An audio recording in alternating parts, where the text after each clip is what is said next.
All right, welcome back. And we're going to talk about just a few of the tips from one of the workshops that I do quite frequently. I'm getting ready to go actually and do a workshop around this for an annual meeting for the National Asphalt Pavement Association. But all industries are really feeling this right now. And I know, and some of the businesses that I've had and helped run in the past, this is such a crucial thing and something I'm super passionate about. Our best asset, even in companies that have high capital investment, is our people and our workforce. And really retaining and attracting, so attracting and retaining the right talent is so critical. And it's something I've always been really passionate about. I think the more I went through my career and I was involved in that process, and then you, as a business owner, you start to feel that pain point of making the wrong hire. When you really analyze the cost to your business, the morale, your other employees, the potential, it's incredible, the cost. So something I'm really passionate about, helping people get right in their business. And a lot of the marketing and the strategy work that we do can actually be transferred and applied to attracting and retaining top talent. But I'm going to give you just a few of the very specific things that we deploy when we're actually creating processes, systems, and strategies at the backside of our strategy intensives when we identify that that's something that they need to work on in their business. Just a few of the tips and tricks that come out that I think are highly important and quickly and easily overlooked. So let's talk about that attracting and hiring side. First off, one of the things that we do is, especially in today's market, for the workforce is we feel like we are looking for a unicorn. And when we decide that we need somebody to fill a certain role, we often find and really start talking in our heads about there's just this one person, only one person is going to do, I'm never going to be able to find them. And it's going to be so hard. And that puts us in a position where we're maybe not in a strong negotiating position. Because in life, as in business, we are always negotiating.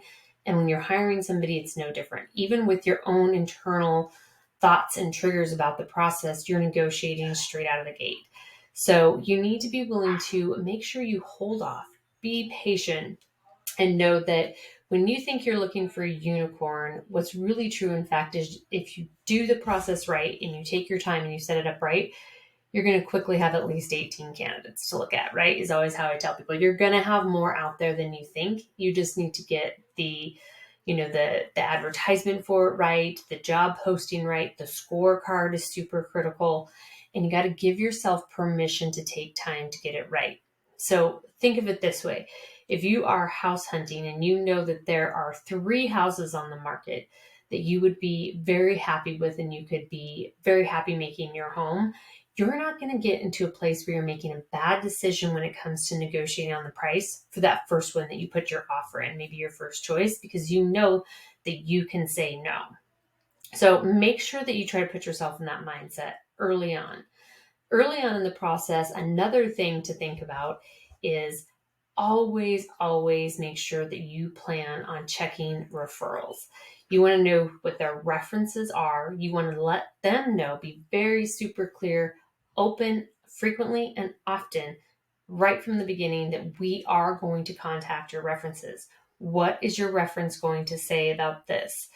When we contact them, make sure that that's very, very clear, and then follow up and do it. So many times mistakes are made because people just don't take that next step. You don't want to hire somebody that's good at interviewing. You want to hire somebody that's good at the job.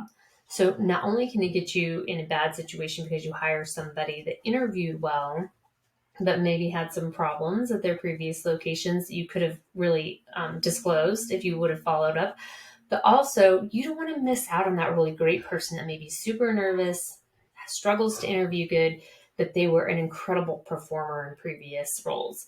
So it's well worth doing your time. That's one of the most critical pieces of making sure you get that good hire.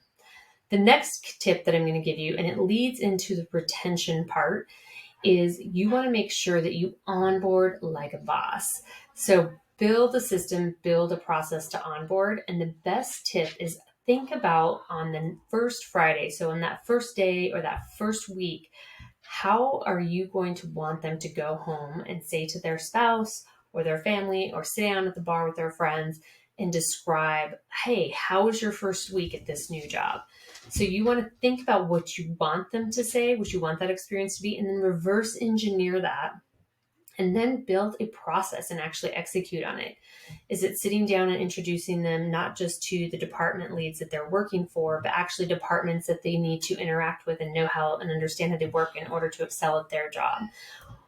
Do they need to meet certain people or see behind the scenes of certain things, and actually build that process in so that they're not sitting there and wondering what they should do and wondering and guessing about it. You're actually making it happen for them and really giving them a boost straight out of the gate. I think that's an incredibly valuable process to build into your system.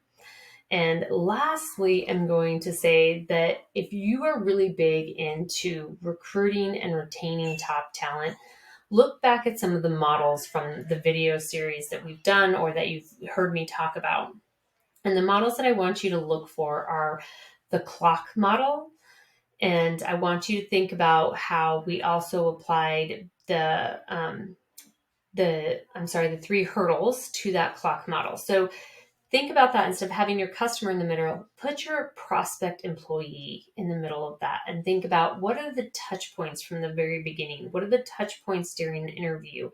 What are the touch points once they start? How can you actually apply quality cues and create a process so people not only want to work for you and you can spend less time and money advertising because you're retaining more and your team inside is actually recruiting people for you when you build a process like that out. And then to know if you have it right, you can use the three hurdles to make sure that you're different than everybody else that's competing for those top employees, that you're relevant. Make sure, what is it that they need from a job? It's often overlooked that it's not always just money. So make sure it's relevant to them. And thirdly, make sure it's sustainable. Can you sustain that process? Is it really true? Don't make promises that you can't keep. I know I talked with somebody once who early on in his business, as he was growing, for a bonus, he bought one of his early employees a car. And it was quickly realized that he could not sustain that. And it wasn't going to be something that he really wanted people to be talking about or expecting as the company grew. So think about those types of things. What can you do that's really unique and makes you different, that is relevant, but yet it's super sustainable for your business and your processes and the mission, the culture that you're building? So I hope you found this really relevant. We actually have a whole presentation that we do on this topic in order to help companies kind of get, some real great structure around how they're going to build a system and a process in their business to attract and retain top talent. So if you have any questions about that for your business, your organization, make sure you reach out to me and we can make sure that we get you resources or figure out how we can help you build that into your business. You could always email me at jeannie@storybuilt.marketing. That's JEANI @storybuilt.marketing. Good luck with your recruiting and your retaining.